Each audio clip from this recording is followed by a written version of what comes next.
Hello, everyone! Proud and willful Yennefer of Vengerberg is known for her beauty and magical abilities, but she had to go through humiliation, betrayal, and incredible pain on her way to becoming who she is. Is what she gets at the end of her journey worth the price she has to pay?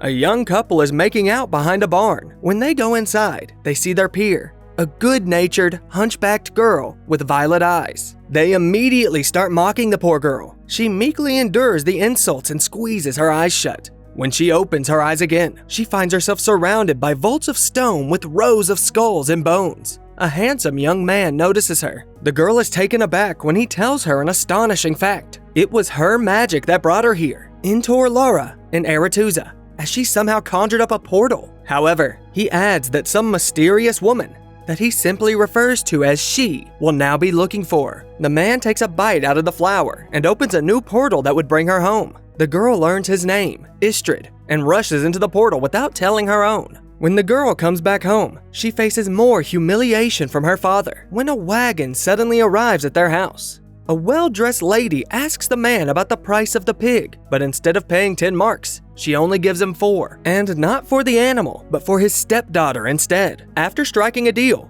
the sorceress takes the poor girl with her and locks her in a room. The girl, wearing dirty clothes and crying, gazes at her distorted reflection in the mirror. Overwhelmed with despair and anger, she shatters the mirror and holds a piece of it against her wrist, unable to bear her cruel fate any longer. "You get to live." These words wake Yennefer up. Her captor, Tisea de Vries, rectoress of the Magical Academy of Aretuza, introduces herself. Cutting straight to the chase, she tells the girl to meet her in the greenhouse. Here, the training of future sorceresses begins. Explains the basic principles of magic to her students. Magic is volatile, an ever-present force, but her chosen apprentices have succeeded in harnessing it before. The hunchback girl, Annika, Fringilla, Sabrina, and several others have all shown their aptitude for channeling it. This caused ripples that reached the rectoress of the Magic Academy. However, that alone isn't enough. The students need to achieve a sense of balance and control. On the table, they find everything they need for the first test: a flower and a stone to lift without touching. The students give the spell a try, and Fringilla effortlessly accomplishes the task. However, it feels as though her hand has become lifeless.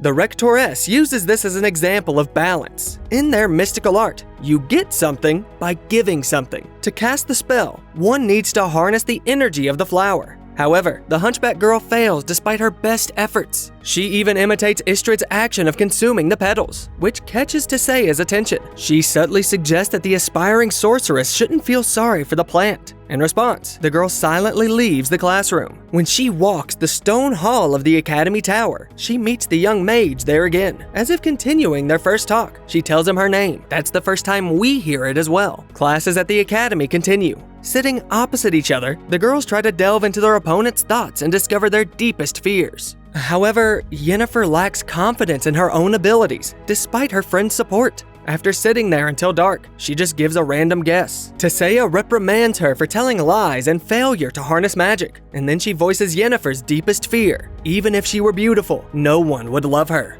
Yennefer discusses her learning fiasco with Istrid in their stone sanctuary. He encourages his new acquaintance as best he can, and invites her to practice on him. Unexpectedly, it works. In his mind, she sees the images, sounds, and tastes that Istrid imagines. The bond between the two becomes stronger. On a restless, stormy night, Tisea again summons her students. They gather in a tower, where lightning strikes relentlessly. Catching lightning in a bottle is a new test of their mastery of chaos. Doralus is the first one to try, but she gets struck and passes out.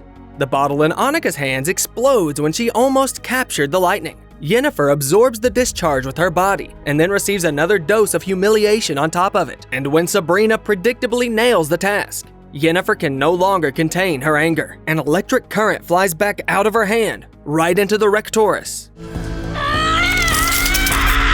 She easily deflects it. After the lesson, Tisea rebukes Yennefer for her lack of self-control. Mages bear a great responsibility, and there is hardly room for such an attitude in their field. The young sorceress visits Istrid again. She tells him that Tisea has learned of their relationship, and will now send the girl home.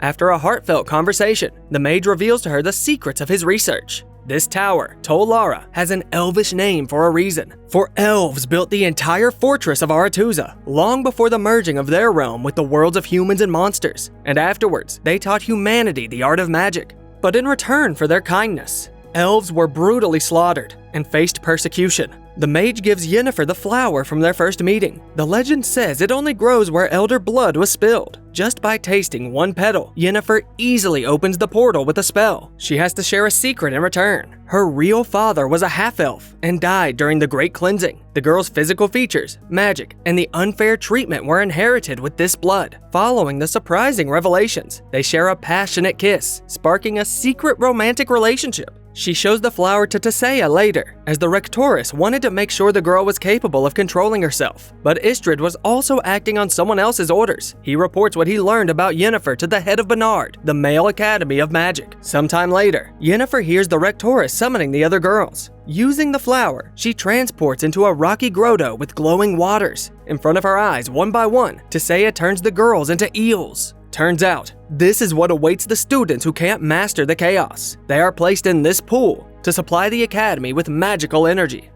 Sometimes the best thing a flower can do for us is die. When we see the young sorceress again, she's embracing her desires with her lover in their familiar sanctuary. In the end, they receive a round of applause from the audience, an illusion ingeniously crafted by the girl to add excitement. As they are done, Istredd and Yennefer discuss the end of their training and their future. Istredd will serve in the kingdom of Temeria, exploring the ruins. Yennefer intends to serve at the court of the king of Aedirn. She's concerned about the rite of ascension. Unlike the others, she hasn't made up her mind about the look she wants to embrace in her new life. The same thoughts haunt her afterwards at the dress fitting. The mage, a master not only of costumes, but also of body transformations, is looking for an outfit for Yennefer. Tissaia interrupts her musings. Privately, she helps Yennefer look inside her heart and see the perfect version of herself in her reflection. She's stunning.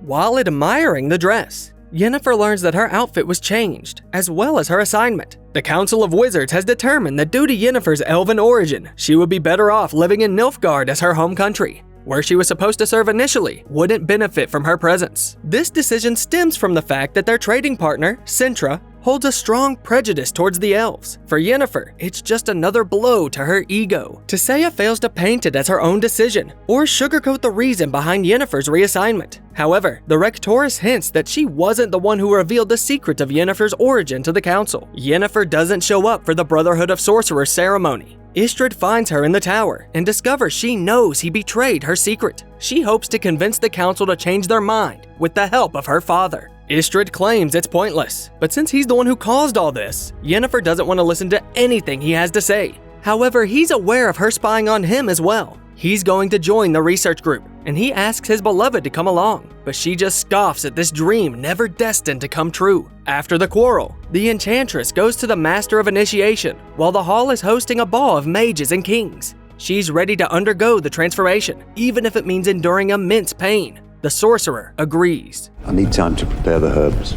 That won't be necessary. After the transformation, Yennefer will no longer be able to have kids, but she is willing to go to great lengths to change her life. She only wants to leave her unusual eye color and the scars on her wrists from her first night at the academy. Meanwhile, the guests at the ball are busy dancing and partying. No one hears her screams. Yennefer's stunning new appearance captivates everyone at the party, especially Istredd. She is transformed into a striking beauty. The king of Aedirn finds himself unable to resist the magnetic charm of the native of Vingerberg, a city within his realm. He ditches his assigned sorceress, Fringilla, for a dance with this captivating femme fatale. The former hunchback girl cunningly outwits everyone and successfully achieves her goals. It's been 30 years, and Yennefer now finds herself inside a carriage, accompanied by guards, as they make their way through the winter forest. She's traveling alongside Kalis, the king's wife, who's returning home to Lyria. They travel with an infant, a newborn princess. Kalis' husband's sole expectation from his wife is to bear him a male heir, something Kalis has failed to do. The young woman is curious about the sorceress's life, but Yennefer isn't as thrilled with it. She's content with her social standing, but not with the monotonous routine of her job. Suddenly, sharp blades pierce the walls of the carriage. Outside, screams and the sound of struggle can be heard. When they subside, the girls find the bodies of warriors and horses outside. Only one of the guards survived. He stares in horror at a tall figure dressed in black. Next to him is an anthropod monster with blades for legs. Run! They escape through a portal and end up in a desert. Yennefer explains that the assassin is after the queen. Kalis is only a nuisance to her husband if she cannot bear a son. The assassin catches up with them here as well. The women slip away again with the child, but the last standing soldier also falls prey to the monster. In a rainy town, Yennefer tries to find a beacon on Kalis that helps the assassin find them wherever they go. The chase moves into the mountains. The queen breaks the treacherous ornament after all, and scolds the enchantress for her carelessness. Soon, the assassin catches up with them. By the familiar sound of a portal, Kalis quickly realizes Yennefer left her alone with the baby in her arms. She begs for mercy in exchange for the child, but the assassin's dagger cuts the queen's life short. The murderer's pet rushes to her daughter, but is torn to pieces. Yennefer has returned for the child. When she's halfway through the portal, a dagger flies into her shoulder, piercing the baby she was trying to rescue. She steps through the portal and finds herself on a peaceful beach where the waves whisper gently. But sadly, the baby is no longer alive. Attempts to save her are futile. Yennefer is exhausted after the long chase and can't do anything. Utterly disheartened, she buries the child right on the beach. Sitting next to her, Yennefer says that leaving this world before realizing how cruel it is may even be considered lucky. So count yourself lucky. You've cheated the game, won without even knowing it.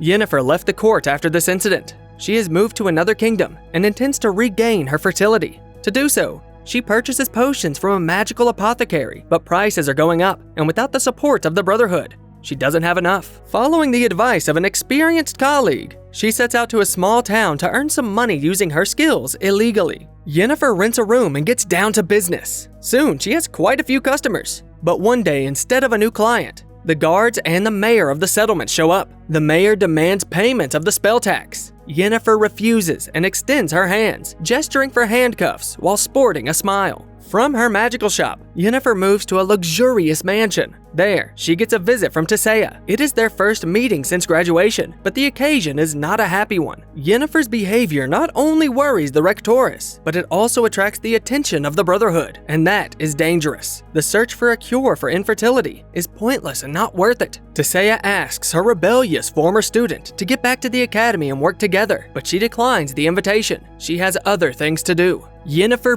bends the mayor to her will using magic, and his mansion turns into a place where people can indulge their weaknesses. In search of the mayor, the famous gray-haired witcher, Geralt of Rivia, comes to her. Yennefer has heard the name, but this is the first time she has seen a witcher up close. He gets her attention. The monster slayer shares that his friend has fallen victim to a djinn. This piques Yennefer's interest. The sneer disappears from her face. A djinn. Yennefer thoughtfully fidgets with the cork of the magic jar in her hands and ponders. Soon, she agrees to help the visitor. The naked party disperses. Enchanted people snap out of Yennefer's control and go home. Yennefer puts the bewitched bard into a deep healing sleep. While he sleeps, the sorceress invites the witcher to take a bath, but the close proximity doesn't help to forge a dialogue. Beginning with caustic remarks, it quickly descends into direct reproaches. Geralt checks on his friend. In the bedroom, he notices the cork with the djinn seal by the bed and a similar pattern on the floor. Sensing something wrong, he wants to take the sleeping bard away. As he argues with Yennefer, she discovers that the bard has one last wish. Once the djinn grants it, he may be captured again. This is what the seductress actually wants. She puts the witcher under a spell and sends him rampaging. Having applied the magical pattern to her belly, Yennefer waits for Jaskier to wake up. He opens his eyes, healthy and alert. Perhaps seeing a naked woman next to him is what helped him heal so fast. She makes him finally say his last wish, and then begins the ritual to capture the mighty creature. The bard flees in fear. The ritual does not go according to plan. Despite Yennefer's best efforts, the djinn is getting stronger. Geralt returns to help the sorceress. He realizes that the wishes were actually his. He offers his last wish to Yennefer if she gives up her insane plan. But this doesn't work, as Yennefer loses control of her body. The djinn who possessed it offers the fulfillment of his wildest dreams to his master. You can have anything you want. You could choose not to be a witcher. The monster slayer's answer is drowned out by the howl of the wind, but then the noise fades. The next moment, the roof collapses on them. The Witcher and the sorceress teleport to another room and survive. Upon waking up, they immediately get into an argument. However, their heated emotions quickly give way to a strong passion. Afterwards, the Witcher swiftly drifts off to sleep, leaving behind the secret of his last wish. Sometime later, they meet again at the Pensive Dragon Inn. A group of brave adventurers is getting ready for a quest to defeat a green dragon. Besides its hoard of treasures, the Slayer will also earn a prestigious title of Lord, bestowed by the local king. There are plenty of thrill seekers to form 4 teams. One of them includes Yennefer and a young knight, though originally he didn't want to be a part of this. Seeing Yennefer makes Geralt stay, despite Jaskier's pleas. They join Borch's team. Oh, no. The sorceress is surprised that they have been crossing paths so often since their first meeting. She easily justifies why she's here. She's tagging along with the nobleman who wants to make a name for himself. The Witcher isn't convinced by her explanation. Together, all the teams walk up the mountain. In the bushes by the trail, Jaskier sees an unusual beast. It seems small and cute to the bard, until it rises to its full height. The Witcher reassures the travelers that it's harmless, but Yennefer's companion still brutally disposes of the poor creature. He keeps striking the beast even when it stops moving. The sorceress looks at it with fear and disgust, and leads the knight to the side. She still plays the role of a faithful advisor when they make camp. Ignoring her warnings, the knight eats the meat from the beast he slayed. Soon he feels sick and runs away to answer the call of nature. Those who remain around the fire discuss the Nilfgaard's advance into the north. The leader of the dwarf troop says that these religious fanatics are fearsome in battle. Borch notes that someone could have nipped these events in the bud. It is as if he's aware of the role Yennefer played, or more precisely refused to play, in the kingdom's recent history. The sorceress averts her gaze and goes away to sleep. In the morning, her employer's body is found on the slope, breathless and without pants. Someone has slit his throat at the most awkward moment. Now his companion is out of the race. The Witcher catches up with Yennefer and asks why she wanted to slay the dragon in the first place. Turns out that she believes in the myth of the healing power of the dragon heart. Geralt realizes that she wants to regain the ability to have children. You, a mother. Do you think I'd make a bad one?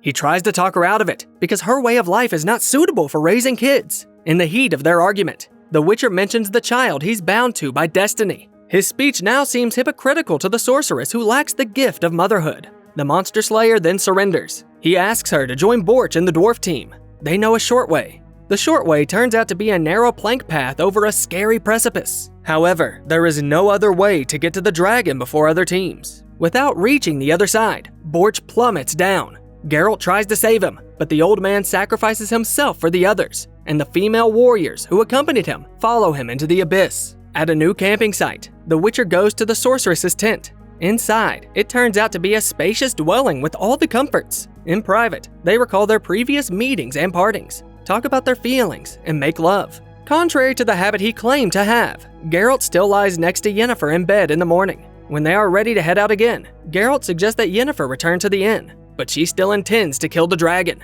Meanwhile, the dwarves have already left. Yennefer rushes after them and catches up with the dwarves at the entrance to the cave she seeks. She immobilizes her rivals with magic and enters. There lies the body of a green dragon and her egg. Borch's guards, previously thought to have fallen into the abyss, appear from the darkness. This surprises the sorceress and the Witcher who shows up next. The exit behind them is blocked by a golden dragon. The Witcher and his sorceress. Hello again. He telepathically greets the couple. The two female warriors explain what's going on. The female dragon attacked the locals because she was protecting her egg. She could not fly away with it. Wounded, she summoned her golden cousin to her aid. He learned of the king's plans to kill her. In the form of Borch, he sought out Geralt, for he knew that Witchers save dragons, not kill them. A group of ruthless mercenaries reaches the cave. The ones who arrived first jump into the fight, while Borch keeps a close watch on the precious egg. It's not an easy task, but the Witcher and the sorceress defeat the attackers and successfully safeguard the future of the rare species. During their final conversation, the sly old man cleverly persuades the Witcher to reveal his last wish he made to the djinn. Yennefer begins to realize that there's a reason their destinies are intertwined. Her partner's wish was purely self-centered, motivated solely by the fear of losing her, and all her feelings have been nothing more than a magical illusion. They argue, but their verbal exchange is abruptly interrupted by Borch, who gives them a grim prophecy. Yennefer will never truly heal, and Geralt will ultimately lose her. With these words hanging in the air, Yennefer chooses to leave. Yennefer arrives at Nazir. Here, she meets Istrid. Her former lover is in charge of the excavation of a huge monolith. These territories have been seized by Nilfgaard, but they don't meddle with the scholar's work. This is good enough for him. Yennefer suggests they give their relationship another chance. She now agrees to do what he wanted after graduating from the academy. However, their kiss doesn't change anything. Eventually, Istrid turns down his former lover. She had chosen power and might over his heart and her own sincerity. Now she's no longer the one he has feelings for. At least you kept your eyes. After he leaves, the mage Vilgefortz shows up to talk to Yennefer. He warns her that it is dangerous to stay here, and her talents are needed by Tissaia. Yennefer, who has lost her purpose, agrees to go with him to Aretuza. At the academy, it turns out the Rectoress didn't actually invite her. However, they still need an ally against the Nilfgaard armies.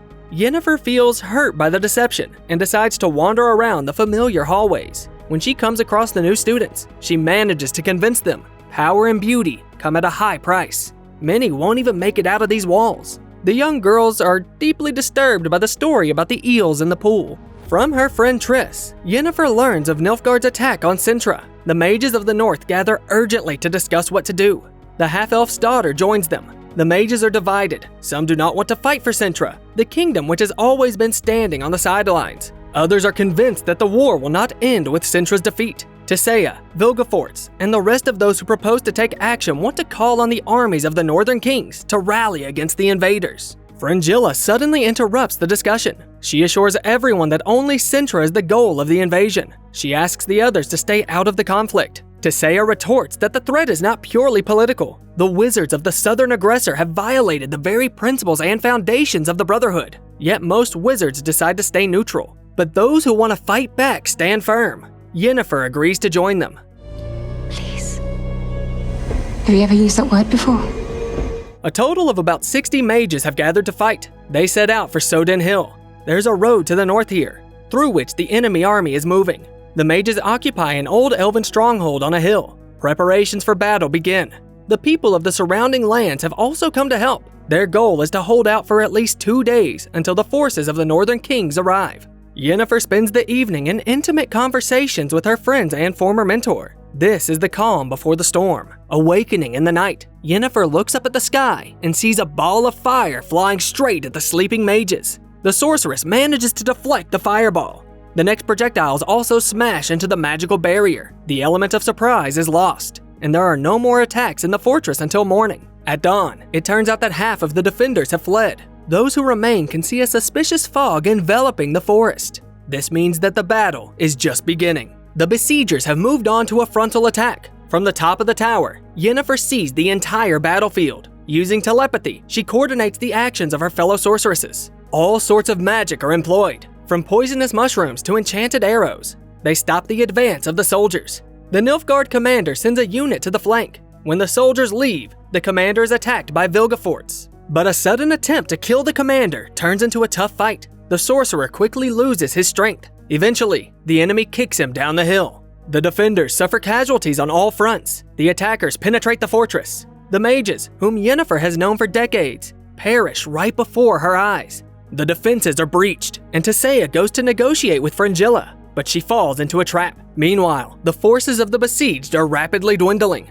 All that's left of their determination is swept away in a series of explosions that cover the fortress. In the smoke, only the wounded sorceress remains on her feet. She wanders the battlefield helplessly, searching for survivors.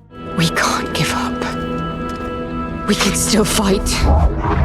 At night, the battle continues. Nilfgaard's soldiers march in an assault, fires blazing around them. Among them, Yennefer finds Tissaia. She has no strength left. It's only a matter of time before the fortress falls. Her last hope is the power of her gifted apprentice. The Rectoress convinces Yennefer that the future of the entire continent depends on her. All she has to do is stop holding back the chaos inside her. Following her advice, Yennefer climbs the hill. She absorbs all the fires blazing on the ancient structures. Then, she unleashes an avalanche of flames towards the advancing soldiers. The fierce flames engulf the army and part of the forest. As the fire subsides, the sorceress disappears as well.